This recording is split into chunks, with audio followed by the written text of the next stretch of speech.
जय माँ इंद्राक्षी, जय अम्बे। इंद्राक्षी धाम में दर्शकों आप सभी का हम हार्दिक स्वागत करते हैं। आज के दिन जिन जातकों का जन्म दिवस है, मैरिज एनिवर्सरी है, उन सभी को हमारी तरफ से बहुत बहुत शुभकामनाएं। आज एक बहुत ही खास सब्जेक्ट पर हम आपसे बात करने वाले हैं।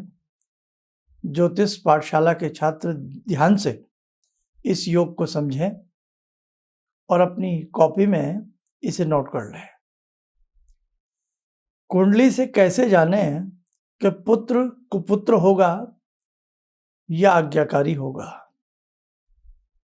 पुत्र का लायक होना जिंदगी को संवार देता है और पुत्र का नालायक होना, कितना भी आपके पास धन दौलत है, शांति नहीं मिलेगी।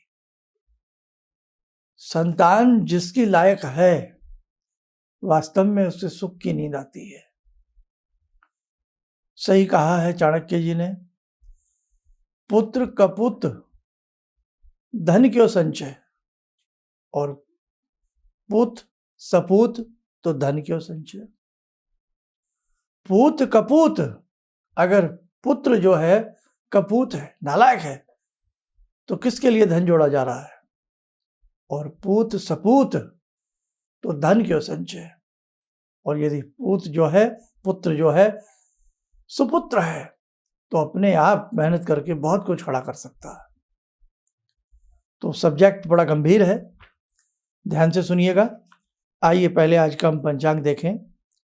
21 अगस्त सन 2022, दिन रविवार, भादो का महीना, कृष्ण पक्ष, संवत 2079, तिथि दशमी, नक्षत्र मृगशिरा, राहु काल 4:30 से 6, दिशा सूल पश्चिम दिशा।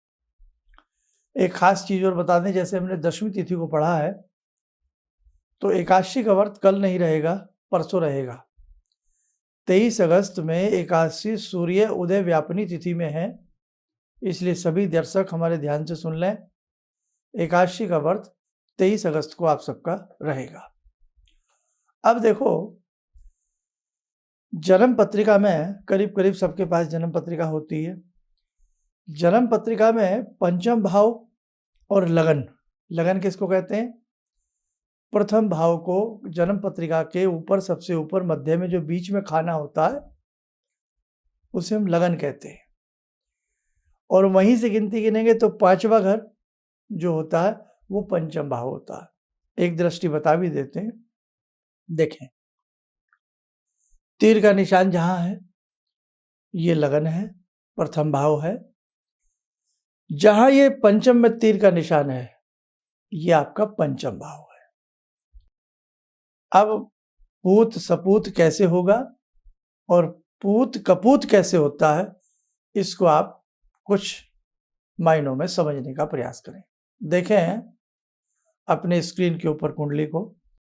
लग्न पर पंचमेश की दृष्टि हो, यानी कि जो पहला भाव है, पंचम भाव का जो स्वामी है, उनकी दृष्टि लग्न पर पड़ रही हो, और लग्नेश जो प्रथम भाव के स्वामी हैं, वो पंचम भाव में बैठे हों।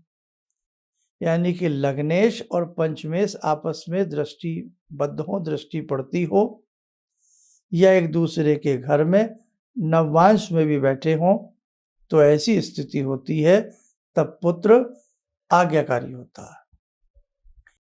यानी कि पंचम भाव के स्वामी प्रथम भाव में, प्रथम भाव के स्वामी पंचम भाव में आपस में दृष्टिबद्ध हो, या नवांश में एक दूसरे के घर में बैठे हों, शुभ स्थिति के हों, तो संतान जो होती है वो लायक होती है, खास तौर से पुत्र आज्ञाकारी होता है। अब एक चीज और ध्यान से सुन लें, बहुत काम आएगा ये पॉइंट आपके। पंचमेश जो होता है, जो नए लोग हैं उनकी बात कर रहे हैं, जो पंचमेश होता है ये संतान भाव का कारक भी है। यानी कि पंचम भाव से किसी भी व्यक्ति का आप संतान देख सकते हैं, पेट की स्थिति देख सकते हैं, और विद्या की स्थिति देख सकते हैं। संतान और विद्या पंचम भाव से आप बहुत अच्छे से देख सकते हैं। कैसे? अब वो तो देखो पूरा गणित होता है, धीरे धीरे आपको आएगा, लेकिन जिनको काफ़ी हद तक हम पॉइंट समझा चुके हैं पिछली बार पहले में, तो उनको समझ में आसानी से आ गया होगा। अब एक पॉइंट और होता है कि पूत जो है वो कपूत कब होता है। क्या ये भी प्रभाव ग्रहों का संतान के ऊपर आता है? जी, जन्म पत्रिका से देख लिया जाता है कि आपके घर में जो पुत्र है ये कितना आज्ञाकारी रहेगा आपके। और ऐसा नहीं है, सभी माँ बाप अपने बच्चों को अच्छी शिक्षा देते हैं, अच्छा समझाते हैं, अच्छा पहनाते हैं, अच्छा खिलाते हैं, बल्कि हर माता पिता संसार का अपनी हैसियत से ज़्यादा अपनी संतान के लिए करता है। उसका कारण क्या है? क्या कारण है? हम मोह के वशीभूत होते हैं। हर माता पिता का मोह अपनी संतान में सबसे ज़्यादा होता है। क्यों? क्योंकि वो उनके द्वारा उत्पन्न है। दूसरे की संतान से भी मोह होगा, लेकिन उतना मोह नहीं होगा, प्रैक्टिकली बात कर रहा हूँ, जितना मोह व्यक्ति को अपनी संतान से, अपनी वस्तुओं से, अपने घर से, अपनी जमीन जायदाद से होता है। लेकिन संतान से मोह जमीन जायदाद से भी परे होता है, ज़्यादा होता है। वही संतान लायक ना निकले तो व्यक्ति कर्राह उठता है, रो उठता है कि साहब मैं किसके लिए मेहनत कर रहा हूँ, मैं किसके लिए क्या कर रहा हूँ। क्योंकि एक समय वो आता है कि जब संतान को ही व्यक्ति अपनी सारी चीज़ें सौंपता है। बड़े बड़े राजा महाराजे अपनी गद्दी को, सिंहासन को अपने पुत्र को बिठा करके उसे सिंहासन आरूढ़ कर देते हैं। इसलिए देखो भाई, ये तो प्रैक्टिकली बात है। और वही संतान जिसके पीछे पूरी ज़िंदगी निकाली है, वही लायक ना निकले तो फिर अच्छी बात नहीं होती है। अब कुछ ऐसी भी निशानी है कि जिससे जाना जा सकता है कि संतान, खास तौर से पुत्र की हम बात कर रहे हैं, तो वो आज्ञाकारी नहीं होगा। कुछ ऐसे योग होते हैं, वो भी आप एक दृष्टिगत करें, देखें जन्म पत्रिका को। पंचम भाव में शनि हो, शुभ स्थिति के ना हो, और पंचम भाव में राहु मंगल, बड़े अपोजिट ग्रह होते हैं, राहु मंगल की स्थिति हो, पंचम भाव में शनि अशुभता में हो, या पंचम में राहु मंगल हो, या पंचम भाव में 3, 4 पाप ग्रह हों, तो ऐसी स्थिति दुखदाई होती है। दोबारा सुने और समझें। कुंडली का पंचम भाव क्या बताया हमने? संतान भाव होता है। बहुत सारी चीज़ें हम आपको खुल के नहीं बताना चाहते, क्योंकि आम दर्शक बेचैन हो जाते हैं, परेशान हो जाते हैं। लेकिन परेशान मत होना, अभी कुछ कहूँगा वो भी सुनना, बीच में पिक्चर को छोड़ के मत भागना, समझे? पूरा सुनना, पूरी देखना, तो समझ में आएगा। पंचम भाव संतान का होता है। अब क्या कहा? या तो शनि अशुभ के हों। अब आप कुंडली टटोलेंगे, हाय राम इसमें तो शनि बैठे हैं, घबरा जाओगे ना। मंगल शनि हो या मंगल राहु हो, या 3 या 4 ग्रह पाप ग्रह की स्थिति में, अशुभता की स्थिति में पंचम भाव में बैठे हों, तो पुत्र कहीं ना कहीं आज्ञा को न माने। घबराना मत, संसार में हर चीज की दवाई बनी है। सवाल है तो जवाब भी है, और समस्या है तो समाधान भी है। इसीलिए कहा जाता है कि वक्त रहते अपनी तो ना सही, लेकिन बच्चों की कुंडली बनवा लो, वैदिक विधि से बनवा लो, और उन कुंडलियों को समय रहते किसी को दिखाओ, या कुंडली दिखाओ, मत बनवाओ, बनवाना भी जरूरी नहीं है, कुंडली दिखाओ। और फिर उस कुंडली में, ये तो एक पंचम भाव की बात है, कुंडली में 12 भाव होते हैं, 12 खाने होते हैं। तो इसलिए भैया 12 के 12 खाने, जब कोई एक विशेष मर्मज्ञ ज्योतिष उसको पढ़ता है, तो कमी बेसी जो होती है वो आपको समय से पता लग जाती है। आगे रोग नहीं बढ़ता है, आगे ग्रहों का प्रभाव नहीं जाता है, वहीं उनका इंतजाम कर दिया जाता है। संसार में ऐसी कोई चीज नहीं है जिसका सॉल्यूशन ना हो, लेकिन करना आना चाहिए, और करने से पहले समझ में आना चाहिए कि ये काम हम कैसे करें। अब समझ में नहीं आ रहा कैसे करें, तो सॉल्यूशन क्या निकलेगा?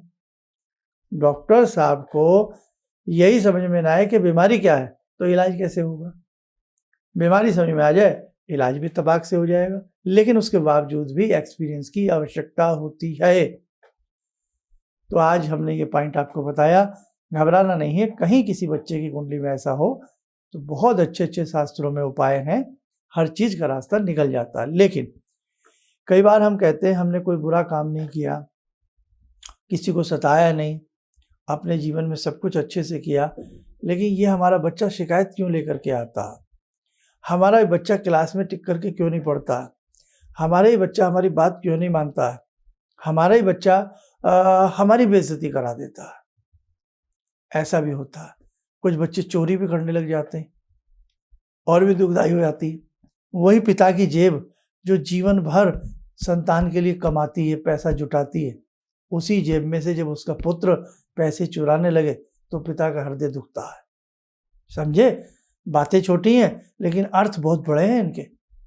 इसलिए भैया समय रहते जाग जाइए तो अच्छा रहता है। हर चीज का सोल्यूशन है संसार में, है ना।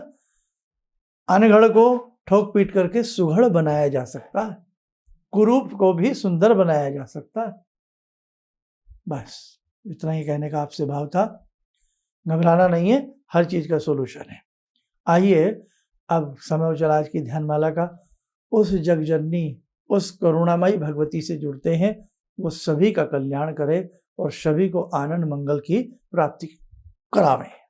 ओम सिंदूरारुण विग्रहां त्रिनयनां माणिक्यमूले स्फुरात् स्तारानायक शेखरं स्मितमुखी बापेन वक्षोरुवां पाणिभ्यामलपूर्णरत्नचषकां रत्नोत्परां बिभ्रति सौम्यां रत्नगटस्थरक्तचरणां ध्यायेत्परां अम्बिकां खड्गं चक्रगदेषु चापपरिगान् चूलम्बुसुण्डिं शिरा शङ्खं संदधतीं करे स्त्रीनयनां सर्वाङ्गभूषावृतां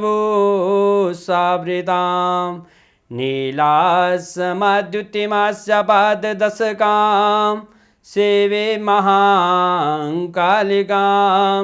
यामास्तो स्वपितैहरो कमलजो हन्तुं मधुं कैटवं विद्युद्दामसमप्रभां मृगपते स्कन्दस्थितां भीषणां कन्या विहकरवालखेटविलसा धस्ताविरासेवितां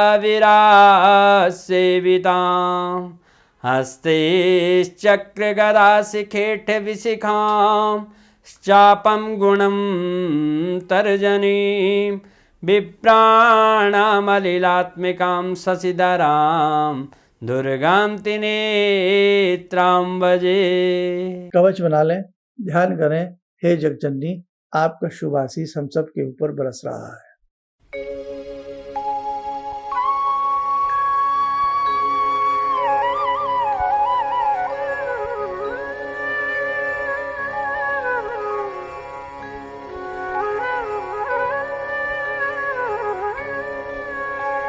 ओम बोलते हुए नेत्र खोलें, सामान्य हो जाए। बहुत लंबे समय से हमारे शिष्य इंतजार कर रहे हैं जो दीक्षा में है, वेटिंग में है। तो देखो भाई, पहले बहुत सारे कार्यक्रम रहे, उसके बाद फिर 30 त्योहारों की झड़ी रही, इधर हम आश्रम में भी बहुत बिजी हैं। बस थोड़ा सा इंतज़ार, फिर उसके बाद मीठा स्वाद आएगा। आपको शीघ्र हम अपने आप से जोड़ने वाले हैं। और दिल्ली में भी बहुत लोग इंतज़ार कर रहे हैं समागम का कि कब कैसे होगा, वो सारी चीज़ें चल रही हैं। बहुत लोग मिलने के इच्छुक हैं, अपनी कुंडली या हाथ की रेखाएं दिखाने के इच्छुक हैं। तो अभी तो आप देश विदेश में कहीं भी रहते हैं, टेलीफोनिक अपॉइंटमेंट हमारी चल रही है, उसके माध्यम से आप किसी भी समस्या का सोल्यूशन हमसे प्राप्त कर सकते हैं। आप स्वस्थ रहें, सुखी रहें, इन्हीं शुभकामनाओं के साथ हम अपनी वाणी को विराम देते हैं। जय जय अम्बे। अब मेरा बेटा है जो चार्टर्ड अकाउंटेंट है अभी, तो वो क्या था, मेरी कोई बात नहीं मानता था। सालों तक मेरा उसका झगड़ा चलता रहा और मेरे जानकार लोग थे, उनसे मैं कहता था भाई मैं इससे हार जाता हूँ, क्योंकि मैं इसे कहता हूँ सुबह जल्दी उठा कर, ये कभी उठता नहीं। क्या हुआ कि मैं आपसे मिला आकर, कुछ आपने उसके लिए भी उपाय बताए, जो सारे उपाय मैं ही कर रहा हूँ। और आपको सुन के बड़ी हैरानी होगी इस बात की कि जिस बच्चे को मैं कभी पूजा के लिए कहता था कि हनुमान चालीसा करो, तुम ये करो, वो कुछ नहीं करता था। आज मैं बड़ा हैरान हूँ कि सोमवार के दिन वो उठता है, खुद ही जो है वो मेरे घर में बेल का पेड़ भी लगा है, बेल के पत्ते तोड़ता है और उनके 11 सेट बनाता है। कहाँ से उसने लिया मुझे पता नहीं, और भगवान शंकर पर जाकर जल चढ़ाता है, उन पर राम राम लिखता है। और ये सब जो मैं ये समझ पाया हूँ कि जो मैं 2 महीने से आपका ये जो कर रहा हूँ मंत्र का जो है, तो मेरे ख्याल में इससे बड़ी उपलब्धि तो और कोई हो नहीं सकती। धन्यवाद। किसी भी समस्या के समाधान के लिए मिले प्रसिद्ध हस्तरेखा एवं वास्तु विशेषज्ञ प्रोफेसर धर्मेंद्र शर्मा जी से। नोट: शिविर में भाग लेने हेतु एवं व्यक्तिगत रूप से मिलने के लिए कॉल करने का समय सुबह 10 बजे से शाम 6 बजे तक। हमारे विभिन्न ज्ञानवर्धक कार्यक्रम देखने के लिए आप हमें अभी सब्सक्राइब करें, बेल आइकन को प्रेस करें ताकि आप देख सकें हमारा कार्यक्रम सबसे पहले। और अधिक जानकारी के लिए फेसबुक पेज को लाइक करना न भूलें।